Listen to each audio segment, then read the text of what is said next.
नमस्कार भयरसिकांनो. गावाकडची अस्सल गावरान भयाने नटलेली कथा ऐकायला प्रत्येकाला आवडते. म्हणूनच अशी एक भयकथा तुमच्यासाठी आम्ही घेऊन आलो आहोत. कथेचे लेखक आहेत दीपक पाटील, श्रद्धादीप, आणि कथेचे नाव आहे आकरीत.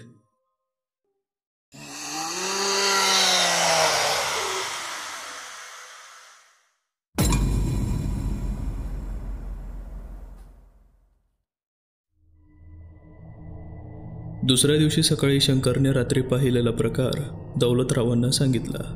हे ऐकून आधीच चिंतेत असलेल्या दौलतरावांची चिंता आणखीनच वाढली. काहीतरी अभद्र गोष्ट आपल्या गावात अशी मोकाट फिरत आहे आणि दिसेल त्याचा फडशा पाडत आहे. ही गोष्ट काळजाचा थरकाप उडवणारी होती. दौलतरावांनी खात्री करावी म्हणून महादू, शिरपा आणि शंकरला त्या अभद्राने मारलेले कुत्रे मिळते का ते पाहायला सांगितले. पुढील अर्ध्या तासात ते तिघेही कुत्र्याचा शोध घेऊन वाड्यात परत आले.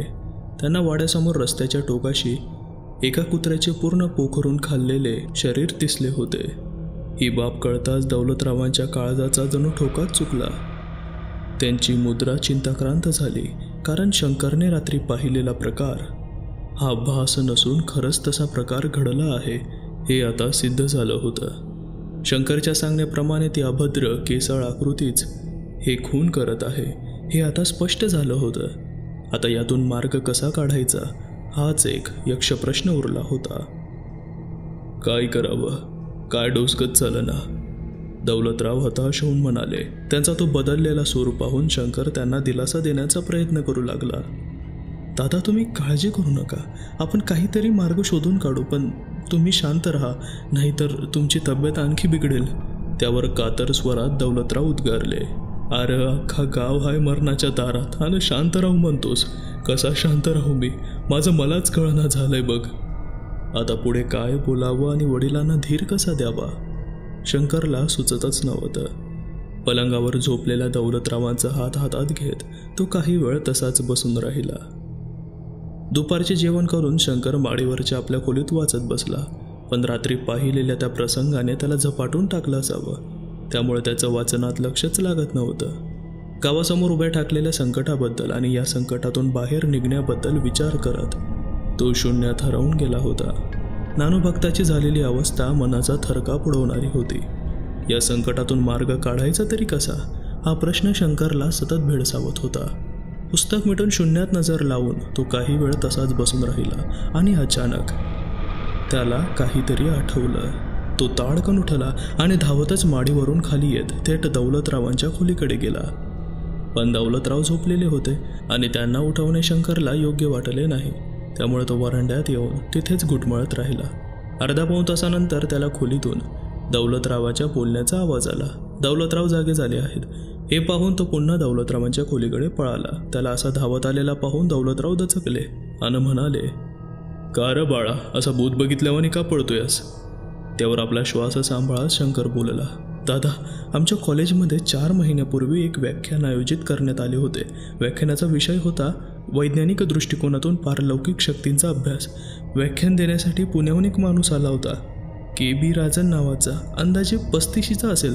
त्या व्यक्तीने व्याख्यानात सांगितले होते की तो अनैसर्गिक शक्तींचा अभ्यास करतो आणि अशा शक्तींच्या तावडीत सापडलेल्या लोकांना मदतही करतो. आपण पत्र पाठवून त्याला बोलावून घेऊयात काय? तो माणूस निश्चित आपली मदत करेल. शंकर काय बोलतोय हे दौलतरावांना कळालं नसावं. त्याने शंकरला विचारले, म्हणजे तो माणूस भूतांचा अभ्यास करतो? तुला वाटत आहे का तो आपलं काम करेल म्हणून? त्या नानूभक्ताची काय अवस्था झाली ते ठाव आहे ना व तुला? दादा, तो माणूस मदत करेलच असं नेमकं सांगता येणार नाही, पण प्रयत्न करून बघायला काय हरकत आहे? आणि असेही आपल्याकडे दुसरा काय पर्याय आहे? शंकरच्या बोलण्यात तथ्य होतं. असेही दौलतरावांपुढे दुसरा कोणताही मार्ग नव्हता, त्यामुळे त्याने पत्र पाठवून त्या माणसाला बोलवण्यास होकार दिला. शंकरने लगेच जीप काढली आणि तो तालुक्याला निघाला. तालुक्याला पोहोचून कॉलेजमधून तो त्या व्यक्तीचा पत्ता घेणार होता आणि तिथूनच पत्र लिहून पोस्ट करून तो परत गावात येणार होता. सायंकाळी 4:30च्या दरम्यान शंकर आपल्या कॉलेजमध्ये पोहोचला. त्याने तिथून के.बी. राजन यांचा पत्ता मिळवला आणि तो थेट हॉस्टेलमध्ये गेला. तिथे पोहोचल्यावर त्याने एक सविस्तर पत्र लिहिले.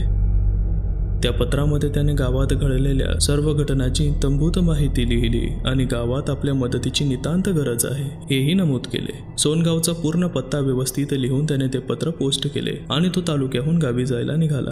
सायंकाळी 7च्या दरम्यान शंकर गावामध्ये पोहोचला. दुसऱ्या दिवशी गावातील डोंगरात एक अनोळखी व्यक्तीचं मढ लोकांना सापडलं. मृतदेहाच्या अवस्थेकडे पाहून हे त्या अघोरी शक्तीचे काम आहे हे स्पष्ट होतं. तो व्यक्ती डोंगरावरील वाडी वस्तीत राहणारा होता. सायंकाळी त्याच्या वृद्ध आईची तब्येत अचानक बिघडल्याने तो डोंगर उतरून सोनगावातील वैदुबुवांकडे औषध घेण्यासाठी आला होता. रात्री परत जात असताना त्याच्यावर त्या अघोरी संकटाने हमला केला असावा. वैदुबुवांच्या मुलाने त्या माणसाचे शव पाहून हा तर्क लावला, कारण त्याने त्या मेलेल्या व्यक्तीला रात्री आपल्या घरी वडिलांना भेटल्याचे आणि औषध घेतल्याचेही पाहिले होते.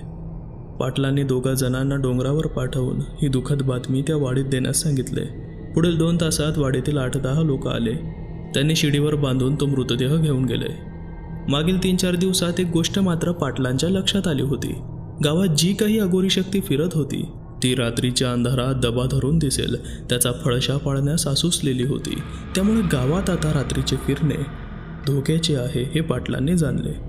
त्यांनी सायंकाळी 5 वाजता चौकातल्या पाराजवळ लोकांची मीटिंग ठेवली.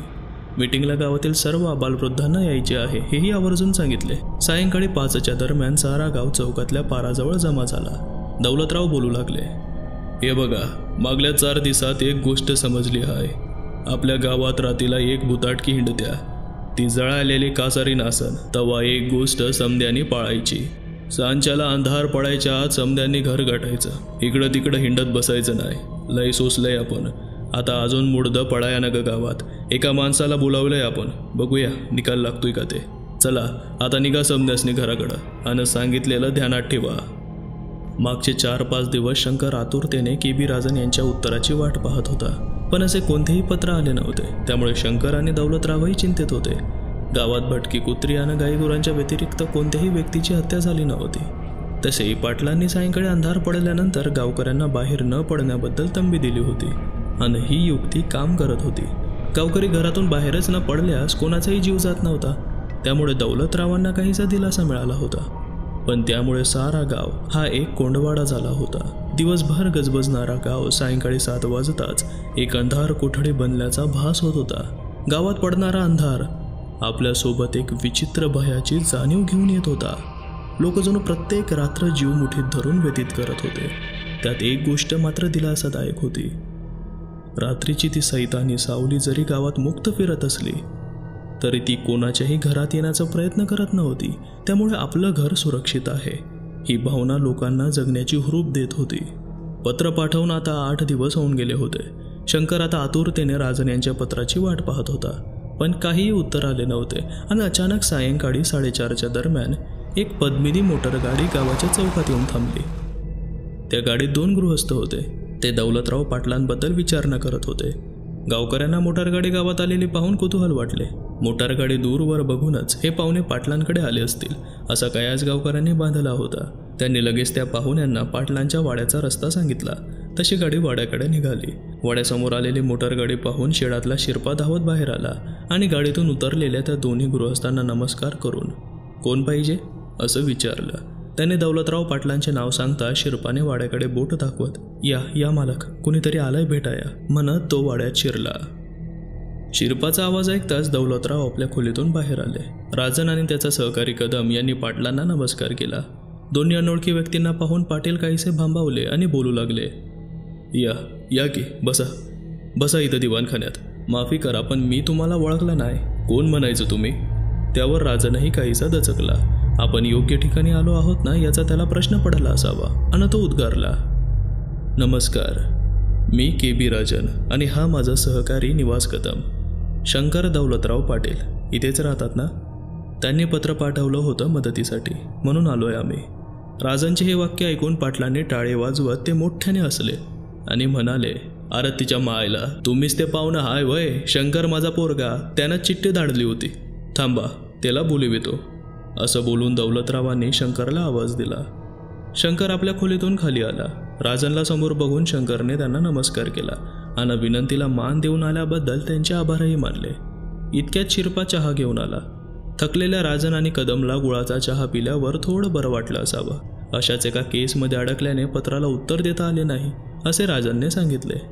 औपचारिक गप्पा गोष्टी झाल्यावर राजांनी सरळ मुद्द्याला हात घालत नेमका काय प्रॉब्लेम आहे असं विचारलं।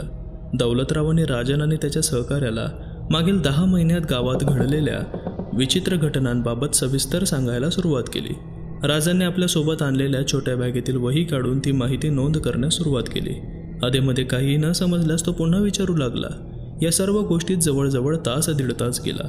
त्यानंतर राजांनी बाहेर जाऊन आपल्या गाडीतील संशोधनाचे सामान कपड्याच्या बॅग बाहेर काढल्या। शिरपा आणि महादूने त्या बॅगा पटापट आत पळवल्या। आता सायंकाळचे 6:30 वाजून गेले होते। राजांना सर्व गाव फिरून गावाची रेकी करायची होती। त्याने तो विचार दौलतरावांना बोलून दाखवला। तसे दौलतराव दचकले, कारण आता 6:45 होऊन गेले होते। अंधार हळूहळू आपले साम्राज्य वाढवू लागला होता। ही त्या अभद्राची वेळ होती। पाटलांनी राजन आणि त्याच्या सहकार्याला 2 मिनिटं वाड्यात या, काम आहे असं म्हणून आत बोलवून घेतले आणि ते आत येताच शिरपाला इशारा करून मुख्य दरवाजाचा आडणा आणि बोल्ट लावायला सांगितले। दौलतरावांनी राजन आणि त्याच्या सहकार्याला सायंकाळी कुठेही बाहेर पडू नका, तुम्हाला काहीही करायचं असेल तर ते दिवसाच करा अशी विनंती केली। ते दोघे असेही दिवसभराच्या प्रवासाने थकले होते। त्यांनी जास्त आडेवेढे न घेता आराम करायचा निर्णय घेतला। उद्या सकाळी उठल्यावर मात्र ते गावाची रेकी करणार होते। पाहुण्यांनी सांगितलेले ऐकल्याबद्दल दौलतरावांनीही सुटकेचा निश्वास टाकला। दुसऱ्या दिवशी सर्व सोपस्कार उरकल्यावर सकाळी 10च्या दरम्यान राजन आणि कदम यांनी गावाची रेकी करायचे ठरवले। हातात डाउजिंग रॉड घेऊन राजन वाड्याबाहेर पडला। सोबत एक नोंद वही घेऊन कदमही होता। शंकर आणि दौलतरावांनीही त्यांच्यासोबत जाण्याचे ठरवले। हातातील डाउजिंग रॉड योग्य कोनात पकडत संथ गतीने पावले टाकत राजन पुढे चालत होता। त्याच्यासोबत हातात वही आणि पेन घेऊन कदम होता। पाटील त्या दोघांना गावातील वेगवेगळे रस्ते, गल्ल्या आणि आधेमध्ये येणारी मंदिरं दाखवत होते। हळूहळू त्यांच्या मागे गावातील लोकांची गर्दी जमू लागली। नेमका काय प्रकार चालू आहे याचा अंदाज न आल्याने ती गर्दी हळू आवाजात कुजबुजत होती। शेवटी चौकापर्यंत गेल्यावर राजांनी हातातील डाउजिंग रॉड खाली घेतले आणि तो चौकातल्या पारावर जाऊन बसला। सगळ्या प्रकारचा खुलासा करायची हीच संधी आहे हे जाणून गर्दीतील एक जण पाटलांना विचारू लागला, पाटील हे काय चाललंय म्हणायचं?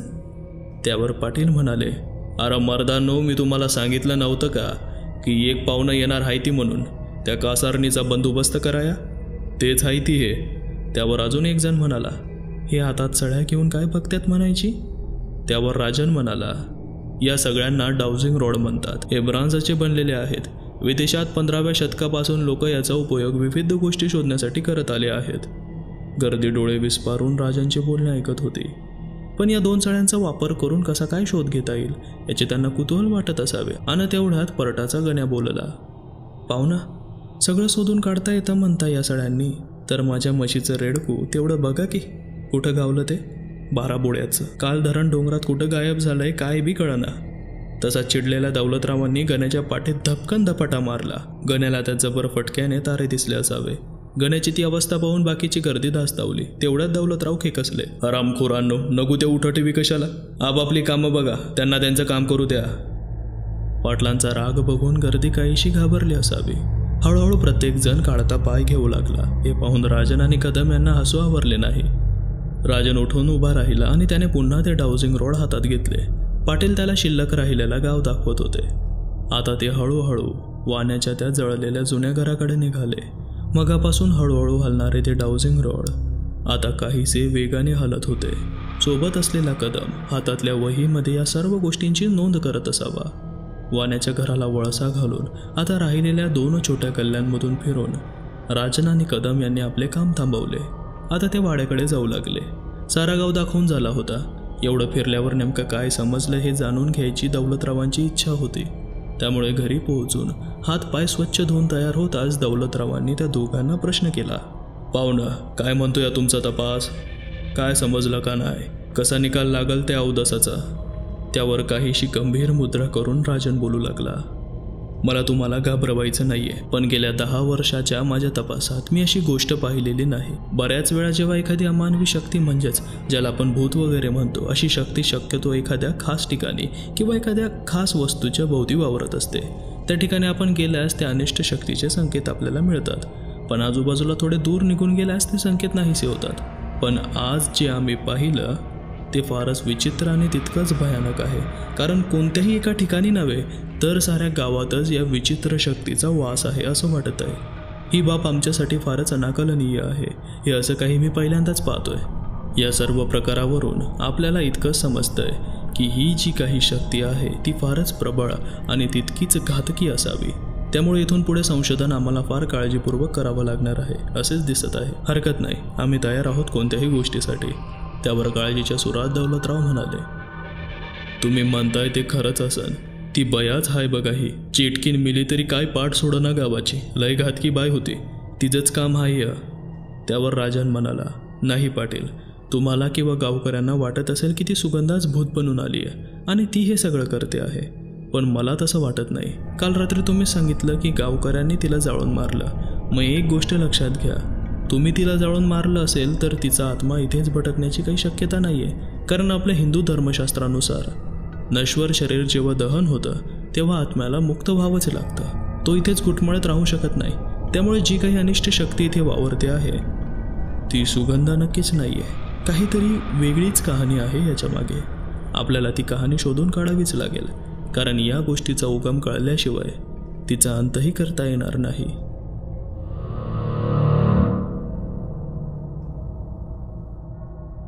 मित्रांनो, हे साहित्य ऑडिओ स्वरूपात बनवण्यासाठी आम्हाला खूप मेहनत घ्यावी लागते. त्याचा मोबदला म्हणून तुमचा एक लाईक, एक कमेंट, एक सबस्क्राईब आमच्यासाठी आणखी नवनवीन भयकथा तुमच्यापुढे सादर करण्यास नक्कीच प्रोत्साहन देईल.